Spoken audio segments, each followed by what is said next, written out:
Hello students, this is a very new chapter, that is our fourth chapter, molecular basis of inheritance. This is a very interesting chapter, all related to DNA, RNA, and we will study all about biomolecules. So let's study and let's start. Before studying the chapter, there are some terms which is important. Firstly, what is a genetic material? We have studied this in the first, second, and third chapter. A substance which store biological information in a coded form, transfer it to the next generation, and causes its expression in the offspring. ऐसा substance जो कि store करता है biological information को, फिर उसको transfer करता है into the next generation and it causes its expression in the offspring. ये हो गया a good definition of genetic material. Then what are the essential features of genetic material? के मतलब कौन से ऐसे फीचर्स एक जेनेटिक मटेरियल में होने चाहिए जिससे हम लोग ये बोल सके कि ये मटेरियल है genetic material. The first is it should be present in every cell of the body. It should be able to precisely duplicate itself. This is a very important कि उसके पास इतनी टेंडेंसी होनी चाहिए कि वो अपने आप को डुप्लिकेट कर सके. Then it should be able to occasionally develop inheritable changes. This is very important. That is, this changes is called mutation and it is also called variations. कि जब वो डुप्लिकेट करता है अपने आप को तब उसमें कोई गलती होनी चाहिए. अगर ये गलती को हम लोग बोलते हैं चेंजेस और म्यूटेशन और वेरिएशन, और ये होगा तो he that material is called as genetic material. Then fourth is it should be able to store information in coded form. उसने अपने अंदर इंफॉर्मेशन स्टोर रखनी चाहिए. Then DNA as a genetic material.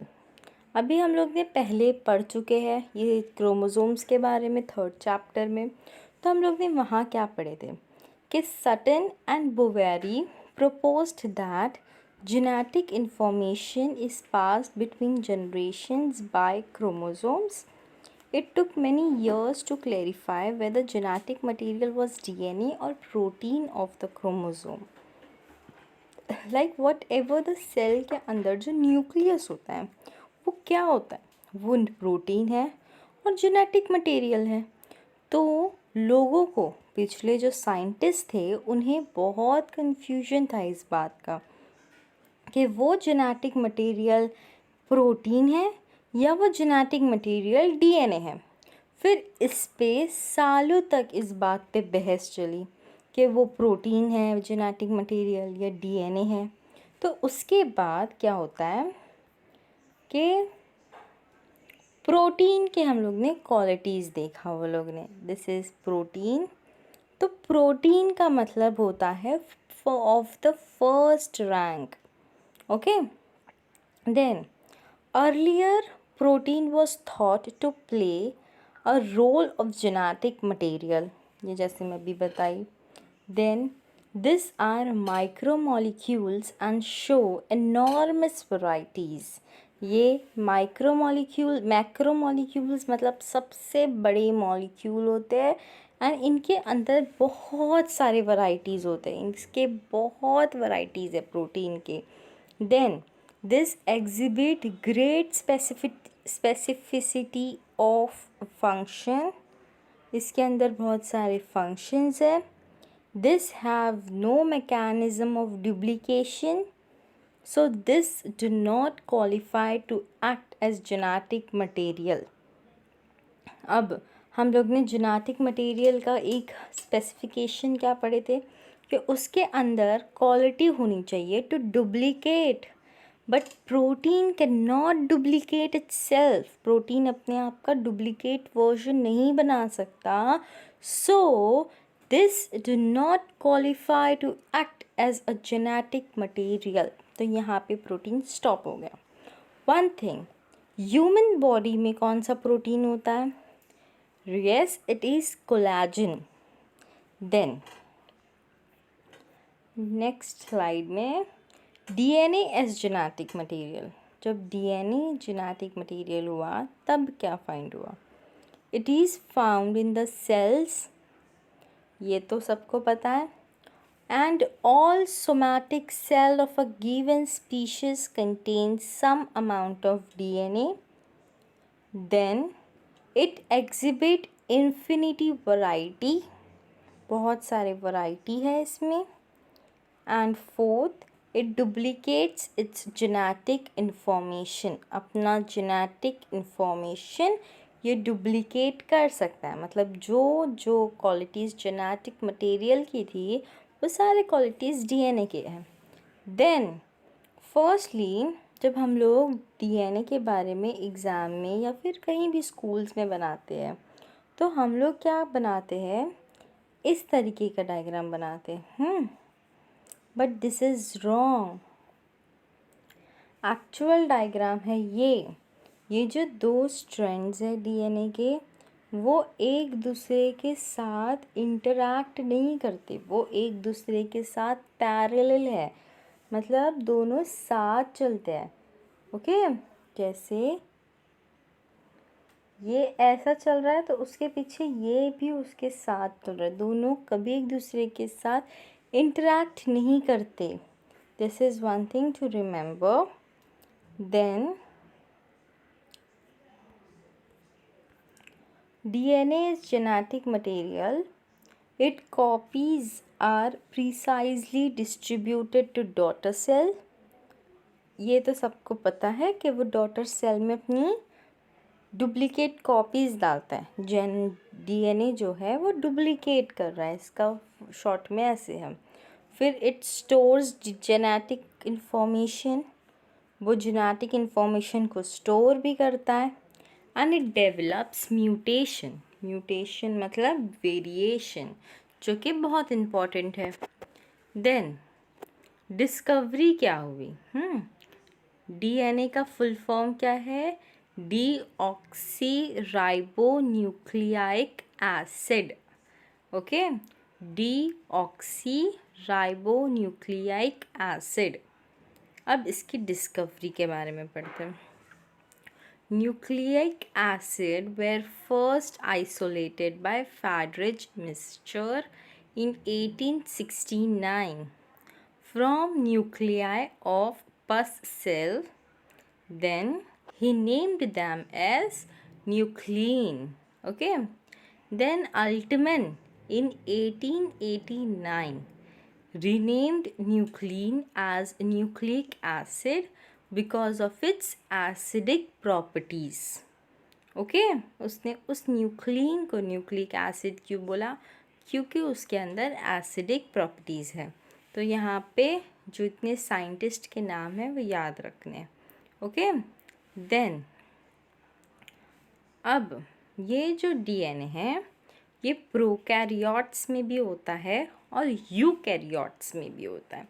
Okay, तो अगर ये डीएनए प्रोकैरियोट्स में है, ओके, तो प्रोकैरियोट्स में कैसे होता है? वो circular, embedded in cytoplasm, nucleoid, then second not bounded by nuclear membrane, जैसे naked DNA. Okay, histone proteins are absent. Then fourth, many prokaryotes also have extra chromosomal circular DNA segment called plasmids. ये वाला हम किसके qualities पढ़े? Prokaryotes की। तब eukaryotes में जब आए तो it is linear and mainly confined to nucleus, that is nuclear DNA. फिर सेकेंड में It is bounded by nuclear membrane. Third, histone proteins are present. ये प्रोकैरियोट्स में ये चीज़ एब्सेंट थी, हिस्टोन प्रोटीन एब्सेंट थे.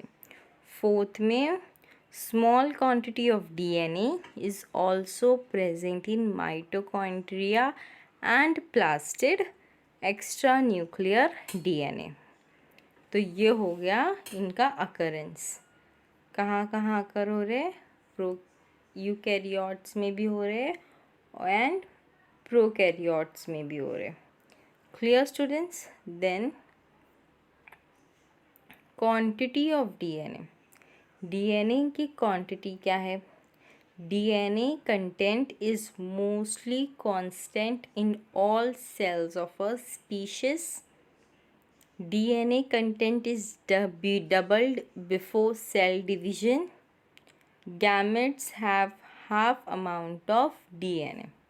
जो ये वाली इमेज है ना, ये वाली, इसमें दिखा रहा है स्पर्म, ये स्पर्मेटोगोआ है, स्पर्मेटोजेनेसिस. और ये वाला जो है इसमें हम लोगों का क्लीवेज वाला प्रोसेस दिखा रहा है. Okay, cleavage. देन क्लीवेज से क्या होता है, मॉर्यूला कैसे बनता है, यहाँ पे वो दिखा रहा है. और यहाँ पे स्पर्मेटोगोआ है. और ये डीएनए के क्या थे, टाइप्स थे. डीएनए कंटेंट क्या है, doubled before cell division. Gametes have half the amount of DNA. Then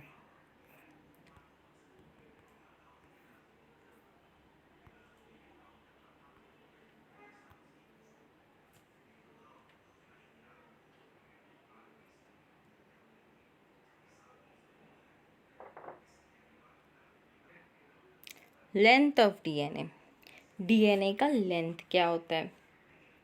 DNA एक लॉन्ग मॉलिक्यूलर पॉलीमर है. Sorry students, DNA is a long polymer of deoxyribonucleotides.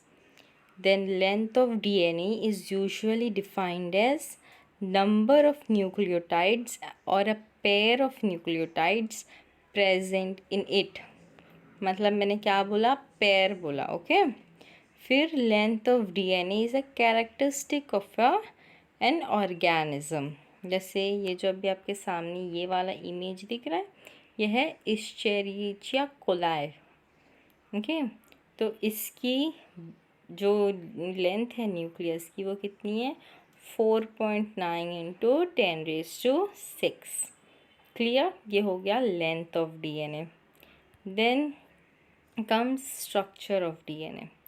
Correct structure of DNA was first worked out by James Watson and Francis Crick. कब बना? 1953 में.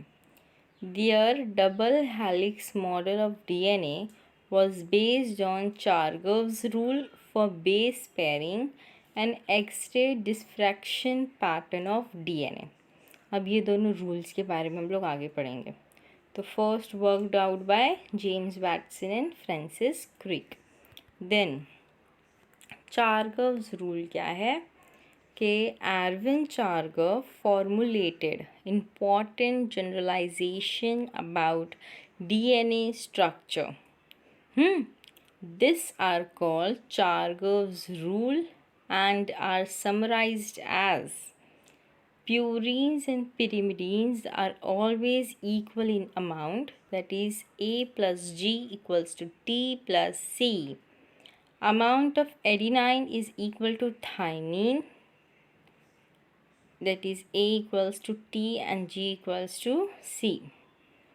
Base ratio A plus T is constant for a species. अब ये जो इतने बड़े बड़े words आए हैं, प्यूरिन, पिरिमिडीन्स, ये सब हम लोग अभी आगे इसके बारे में अच्छे से पढ़ेंगे, सो इसको टेंशन नहीं लेना. देन एक्सरे डिफ्रैक्शन पैटर्न, ये जो अभी हम लोग पिछले पढ़े वो क्या था. X ray crystallography is a technique for determining 3D structure of large molecules. जो मॉरिस विल्किंस है और रोसालिंड फ्रैंकलिन है, They took X-ray diffraction pictures of crystalline DNA. Okay ये लोग ने क्या किए, एक्सरे डिफ्रैक्शन पिक्चर्स बनाए डीएनए का. This is important. Okay then Watson और क्रिक का जो मॉडल था उसके बारे में पढ़ते पहले.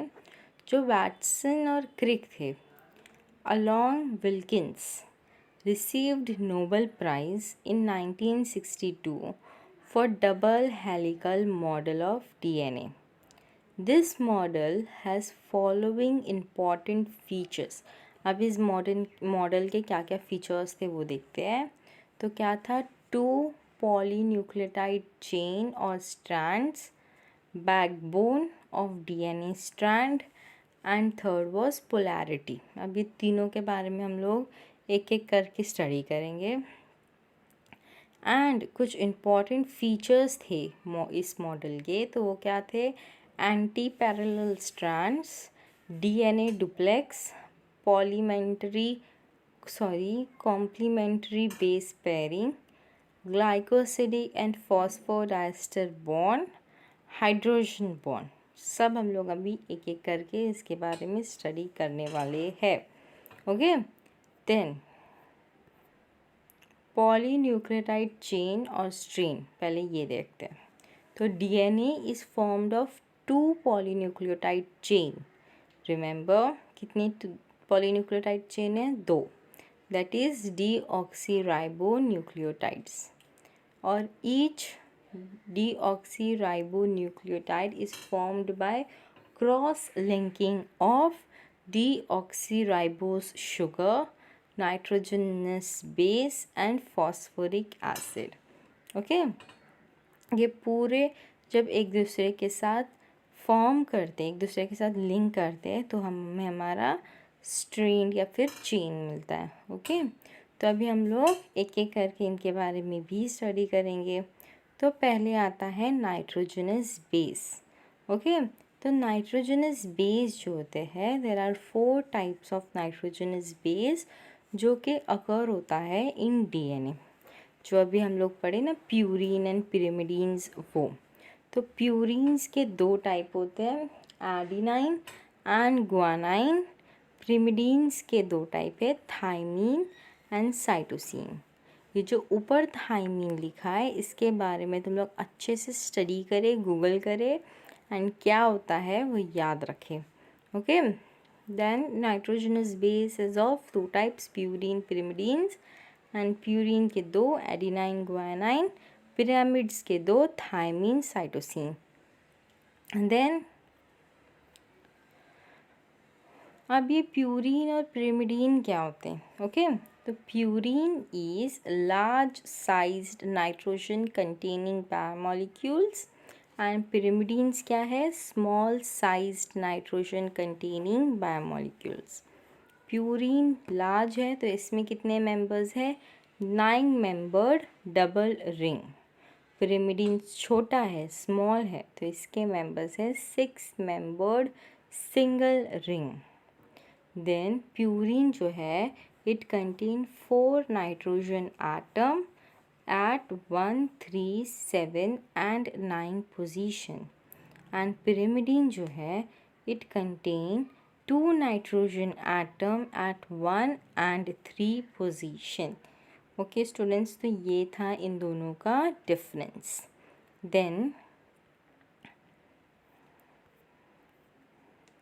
बैकबोन ऑफ डीएनए स्ट्रैंड पढ़ते कि बैकबोन क्या है डीएनए का. ओके तो डीऑक्सीराइबोस शुगर और phosphoric acid form the backbone of DNA. याद रखना है ये students, it's very important for NEET के डीएनए का बैकबोन कौन फॉर्म करता है. बैकबोन मतलब ये जो दिख रहा है ना, ये वाला स्ट्रक्चर, ये है इसका बैकबोन. ओके तो ये कौन फॉर्म कर रहा है, deoxyribose sugar and phosphoric acid. फिर nitrogenous base lies at right angle to it. याद रखना है कि नाइट्रोजनस बेस कहाँ होते हैं, राइट एंगल पे होते हैं नाइट्रोजनस बेस. देन पोलैरिटी क्या होती है। पोलैरिटी, ये जो 5 3 और नीचे 3 है पे फिर 5 है, तो ये सारी चीज़ें क्या है पहले हम लोग वो स्टडी करते। ओके, तो पॉलीन्यूक्लियोटाइड चेन शोज पोलैरिटी या फिर directions. Okay, one end of each DNA strand has a free phosphate matrix at phi end of sugar, which is called phi end of DNA strand, and the other end of strand, that is sugar, has a free 3 OH group, which is termed 3 and. आप समझा कि ये 5 and 3 and है क्या चीज़। Then ये जो है ये वाला भी देखो, ये शुगर फॉस्फेट बैकबोन, ये नाइट्रोजन बॉन्ड्स, ये जो नाइट्रोजन बॉन्ड्स है हम लोग इसके बारे में आगे बहुत अच्छे से पढ़ेंगे। और ये base pair joined by hydrogen bonding, और ये 5 3 इधर है, इधर 3 5 है, और क्यों ऐसे है हम लोग को ये भी पता चल गया क्योंकि पोलैरिटी के वजह से। फिर एक आता है एंटी पैरेलल स्ट्रैंड्स। तो the 2 strands of DNA duplex are parallel, एक दूसरे से पैरेलल है, but oriented in opposite direction. मतलब एक नीचे की तरफ है तो एक ऊपर की तरफ है, वही 5 और 3 वाला।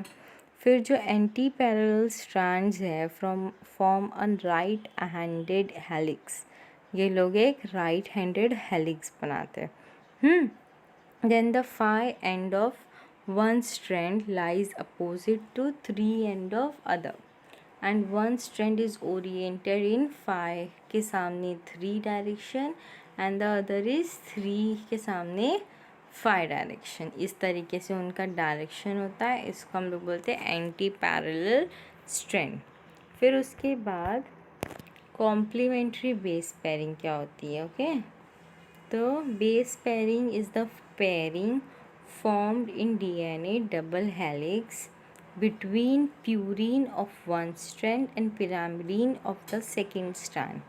The way in which the base form pairs between the two DNA strand is known as complementary base pairing। जो इस तरीके से वो एक दूसरे के साथ बेस पेयर फॉर्म करते हैं बिटवीन द 2 DNA strand, इसको बोलते हैं कॉम्प्लीमेंट्री बेस पेयरिंग। ये दिख रहा है ना, आई के साथ ए के सामने टी, जी के सामने सी। देन डीएनए डुप्लेक्स क्या होता है। जो the 2 viral spiral strands of DNA are called DNA duplex. The 2 strands are not coiled upon each other, but the duplex is coiled upon itself. Coiling is plactogenic, that is 2 strands cannot be separated without completely unwinding them. ये चीज़ बहुत अच्छे से याद रखनी, it's very important for MCQs also. ये जो strands है they are not coiled upon each other, जैसे मैंने अभी बताई, but the duplex is coiled upon itself, coiling that is plactogenic, and that plactogenic is what, that is the 2 strands cannot be separated without completely unwinding them. Okay, दोनों एक दूसरे से अलग नहीं हो सकते, अपने आप को पूरी तरीके से अनवाइंड नहीं कर सकते एक दूसरे के साथ। DNA duplex, it has a diameter of 20A, ये important है for MCQs, and one turn of a spiral has a distance of 34A. This length contains 10 nucleotides, so the average distance between adjacent nucleotide is 3.4.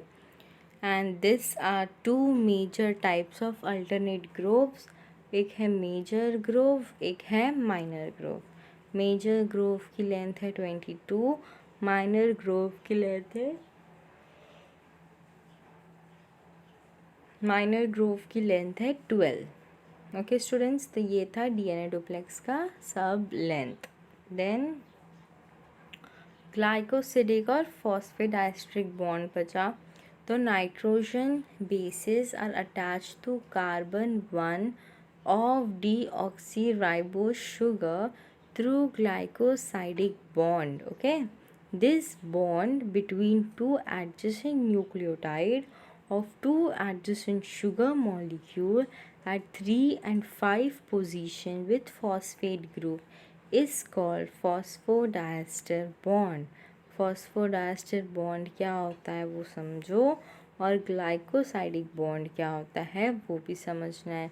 कि nitrogen base attach हो रहा है किससे, carbon 1 of deoxyribose sugar through glycosidic bond, और वो bond जो कि between two adjacent nucleotide है of two adjacent sugar molecule at 3 and 5 position with phosphate group is called phosphodiester bond. तो ये हो गए हमारे दोनों भी बॉन्ड। देन हाइड्रोजन बॉन्ड था लास्ट में, तो वो क्या होता है, the two strand of DNA are held together by hydrogen bond between their bases. ये this is important for NEET. The two strands of DNA are held together by hydrogen bond between their bases, and two hydrogen bond occurs between adenine and thymine. 3 hydrogen bond are between guanine and cytosine. That is, guanine and cytosine are stronger than adenine and thymine bond. ये चीज़ याद रखना है students कि thymine और adenine के बीच में होते हैं 2 हाइड्रोजन बॉन्ड, और ग्वानिन और साइटोसिन के बीच में होते हैं 3 हाइड्रोजन बॉन्ड, और ग्वानिन और साइटोसिन इसलिए ज़्यादा स्ट्रॉन्गर है than adenine and thymine. Then हो गया हमारा डीएनए पैकेजिंग, कि डीएनए पैकेजिंग होता कैसे है। तो यूकैरियोट्स में it is carried out with the help of positively charged protein called histone, or histone are rich in basic amino acid. Basic amino acid कौन से हैं, lysine and arginine. Very important students, very important for NEET. ये histones जो होते हैं वो rich होते हैं in basic amino acid, and those two acids are lysine and arginine. Okay, then DNA packaging में क्या होता है कि हिस्टोन्स, अब मैं रीड कर रही हूँ एक के बाद एक, अपने दिमाग में बिठाते जाओ कि histones and DNA are organised to form nucleosome. ये फर्स्ट पॉइंट क्लियर हुआ कि हिस्टोन और डीएनए ऑर्गेनाइज होते हैं टू फॉर्म न्यूक्लियोसोम। फिर सेकेंड पॉइंट कि small segment of DNA connecting to adjacent nucleosome is called linker DNA. Okay students, उसको बोलते हैं लिंकर डीएनए। फिर न्यूक्लियोसोम या फिर linker DNA together constitute chromatosome. Then ये जो न्यूक्लियोसोम है, ये न्यूक्लियोसोम की जो चेन है gives a Beed on strings appearance under electron microscope. ये इमेज में दिख रहा है ना बीड जैसे स्ट्रिंग पे, ये कौन देता है, न्यूक्लियोसम चेन जो है it gives a beads of on string appearance under electron microscope. तो ये था अपना DNA packaging. Then types of histone. Okay, there are 5 types of histone protein, that is H1, second H2A, third H2B, fourth H3 and fifth H4.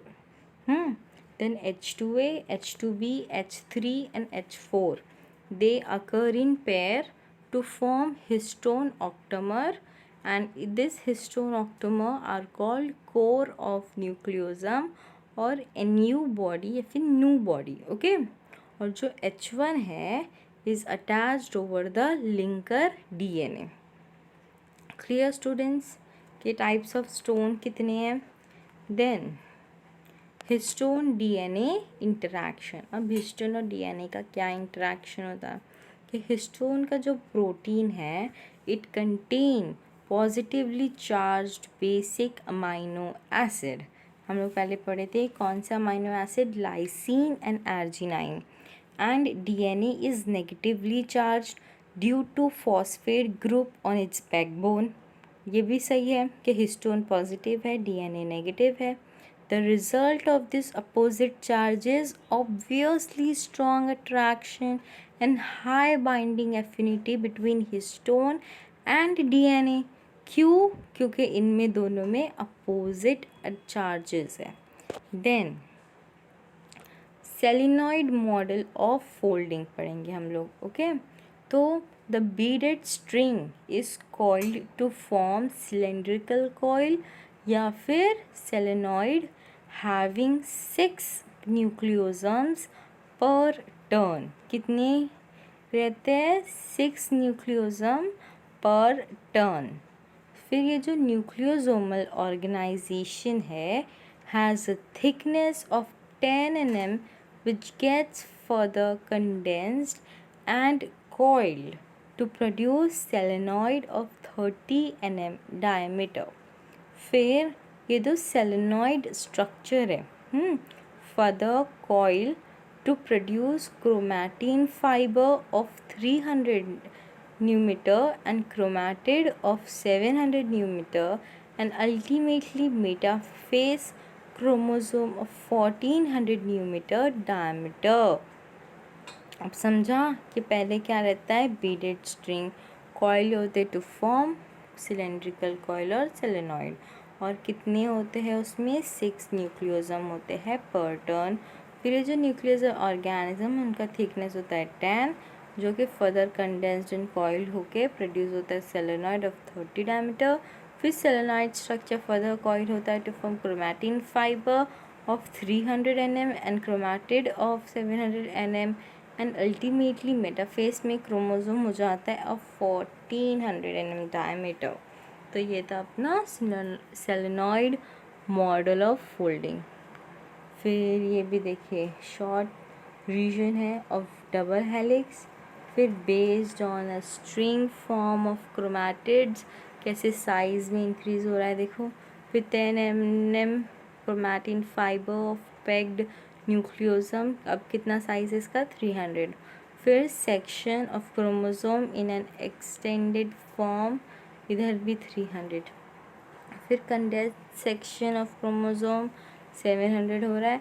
फिर entire mitotic chromosome centromere बन गया, यहाँ पे इसका कितना साइज़ है? 1400। Clear students? Then non histone chromosomal protein की बात करते हैं अपन।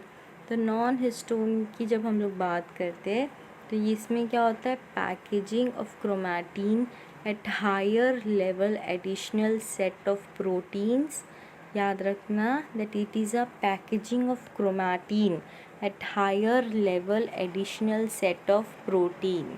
These are collectively called non-histone chromosomal protein, also called in short NHC। ये हो गया। फिर उसके बाद experimental evidence of DNA as genetic material. ये कितने एक्सपेरिमेंट हुए थे डीएनए को साबित करने में कि डीएनए ही जेनेटिक मटेरियल है और प्रोटीन नहीं है। तो पहला एक्सपेरिमेंट हुआ था ग्रिफ्ट्स एंड अवेरीज एक्सपेरिमेंट, और सेकेंड है Hershey and Chase experiment. Okay students, then Griffith और अवेरिक एक्सपेरिमेंट में क्या होता है? In 1922 Frederick Griffith perform transformation experiment. Okay, he performed experiment using 2 strains of bacterium Streptococcus pneumoniae S3 strain and R2 strain। okay, this bacterium causes pneumonia in mammals including humans। okay students, then कौन सा strain लिया? 2 strain लिए of whom? of bacteria Streptococcus pneumoniae। then अब ये जो हम लोग 2 strain की बात किए थे स्ट्रेप्टोकोकस निमोनिया में, एक कौन सा स्ट्रेन था, एस स्ट्रेन, और दूसरा था आर स्ट्रेन। तो अब ये दोनों स्ट्रेन का मतलब क्या होता है? एस स्ट्रेन का मतलब होता है it is smooth virulent strain and it is protected by polysaccharide capsule and it forms smooth glistening colonies on agar medium. Okay, then it causes pneumonia. और R strain जो है, R strain is rough non-virulent strain. It is protective capsule is absent. Okay, it forms rough colonies and most important, it does not cause pneumonia. Okay, then ये है difference between S strain and R strain. ये important है exam के point of view से भी। फिर experimental procedure में उसने क्या करता है वो ना स्टूडेंट्स, वो अपने एक्सपेरिमेंट में क्या करता है, वो इंजेक्ट करता है live rough bacteria into mice, but the mice did not die. Okay, फिर माइस के अंदर वो इंजेक्ट करता है with live smooth bacteria died, but mice injected with heat killed smooth bacteria and survived. मतलब कि वो पहले क्या करता है, फर्स्ट वो इंजेक्ट करता है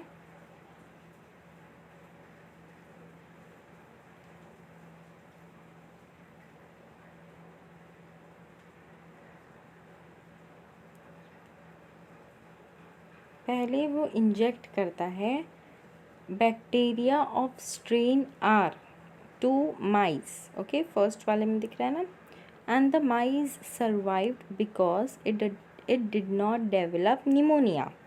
देन सेकेंड वाले में दिख रहा है, फिर when he injected bacteria of strain S to mice, the mice developed pneumonia and died.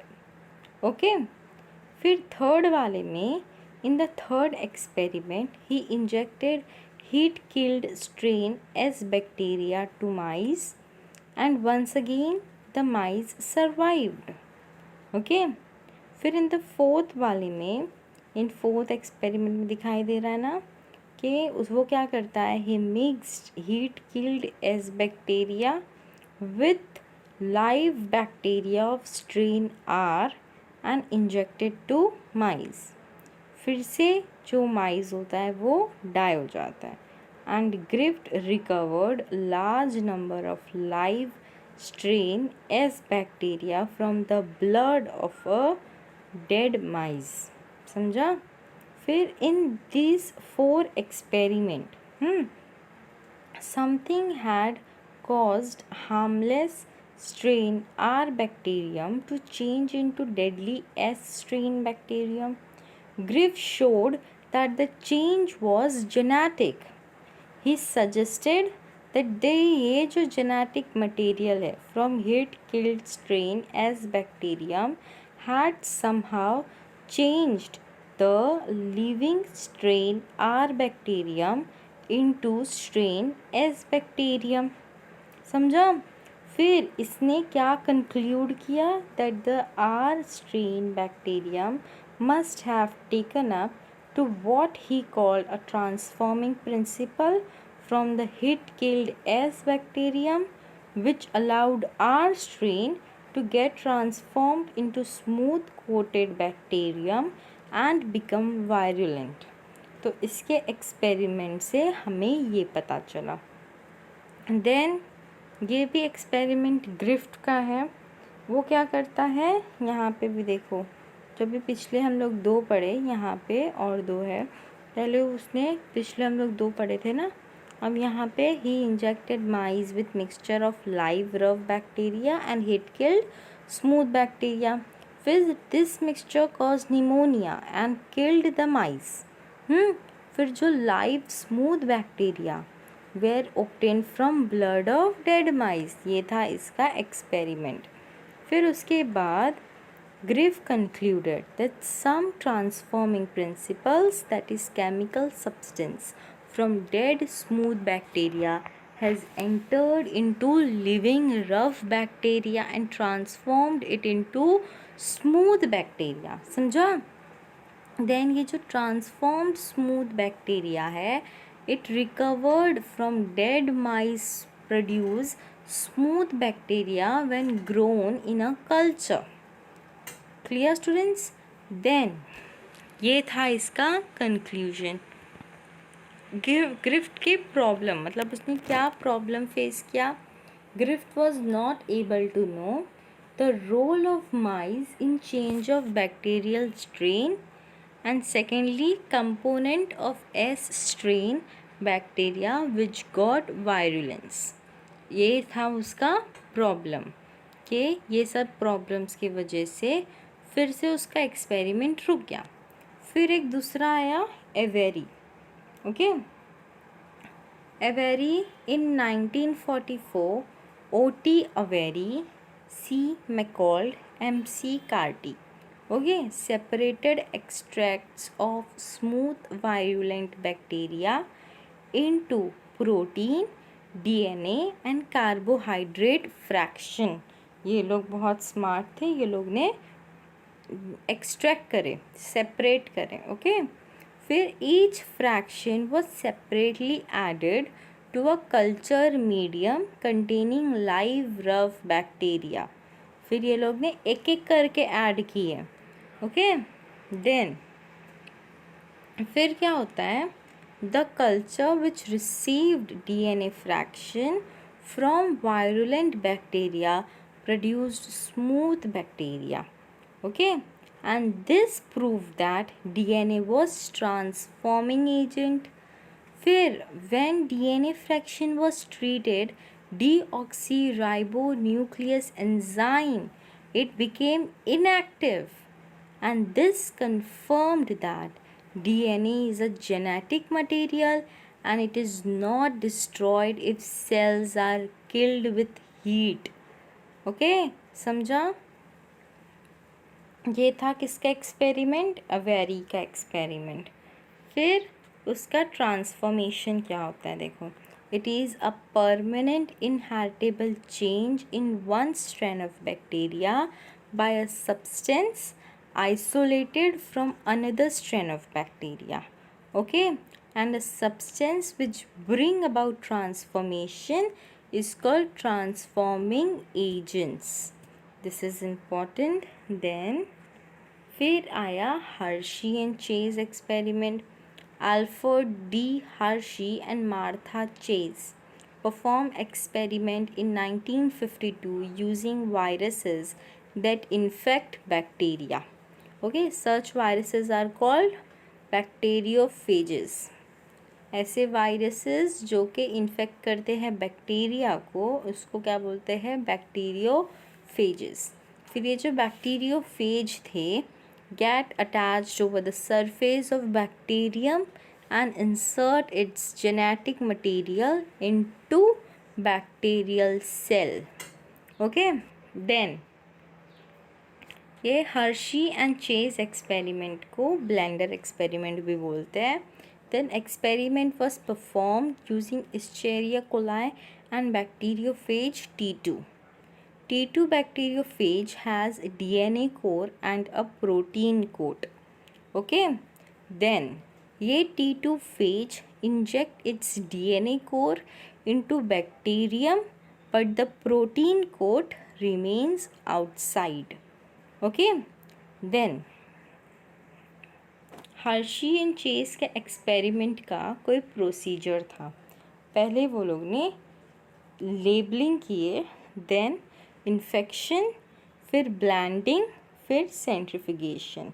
Okay, then what is labelling. Labelling में उन्होंने क्या किए, they grow some viruses on a medium that contained radioactive phosphorus and some others on medium that contain radioactive sulfur.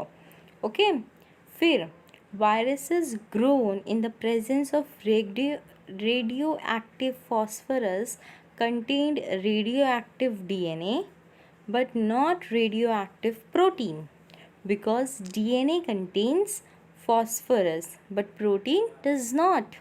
Okay, then viruses grown on radioactive sulfur contained radioactive protein but not radioactive DNA, because DNA does not contain sulfur.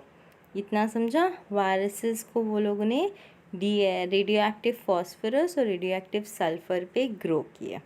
Then जब sulphur पे grow phosphorus पे grow किए तो वहाँ पे radio active protein नहीं form हुआ, पर डीएनए कंटेन करता था फॉस्फोरस. ओके, फिर जब रेडियो एक्टिव सल्फ़र पे किए तो it contain radio active protein but not radio active DNA, because DNA does not contain sulphur. ये हो गया इनका लेबलिंग. फिर उसके बाद ये लोगों ने radio active sulphur was incorporated into sulfur containing amino acid cysteine and methionine, therefore it become a part of bacterial protein. Okay, फिर जो radioactive phosphorus था gets incorporated into nucleotides which form nucleic acid, mostly DNA. ये भी पता है हमें.